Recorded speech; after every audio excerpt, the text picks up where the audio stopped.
பாருங்க ரூப் பைப் போடக்குள்ள நல்ல ஒரு கம்பெனி பைப்பா வாங்கி போடணும் தான் எலக்ட்ரிஷியனோட ஆசையா இருக்கும். நல்லா ஒரு விஷயத்த புரிஞ்சுக்கிங்க. எல்லா வீட்டுக்காரங்களையும் நான் சொல்ல, ஒரு சில வீட்டுக்காரங்க மட்டும்தான் இந்த தப்பை செய்யறாங்க.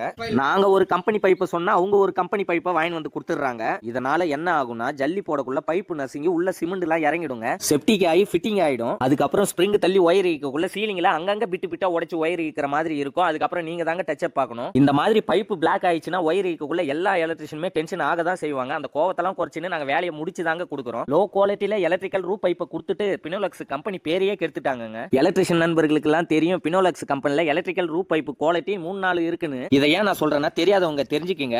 பினோலக்ஸ் கம்பெனில தான் உங்க வீட்டுக்கு பைப் போடணும்னு நினைச்சா ஃபர்ஸ்ட் குவாலிட்டியை செக் பண்ணிட்டு வாங்குங்க. நான் பேசணும்னு நினைச்சேன்னா பினோலக்ஸ் பிளம்பிங் பைப்பை பத்தியும் சொல்லலாம். நான் அடுத்த வீடியோல சொல்றேன். எலக்ட்ரிஷியன் நண்பர்கள் பினோலக்ஸ் பைப்பை பத்தி உங்க கருத்து என்னன்னு கமெண்ட்ல சொல்லுங்க. நிறைய வீட்டுக்காரங்க செலவானாலும் பரவாயில்ல, குவாலிட்டி நல்லா இருக்கணும் பைப் எல்லாம் செக் பண்ணி தான் வாங்குறாங்க. பைப்பு மட்டும் இல்ல எல்லா பொருளுமே செக் பண்ணி தான் வாங்கி தராங்க. ஒரு சில வீட்டுக்காரங்க நம்ம செலவை குறைச்சி தான் பொருளை வாங்கி தரோம் அப்படின்னு சொல்லிட்டு அவங்களே ஏமாத்திக்கிறாங்க. நான் திருக்கோயிலூர் எலக்ட்ரிஷியன். அடுத்த வீடியோல பாருங்க.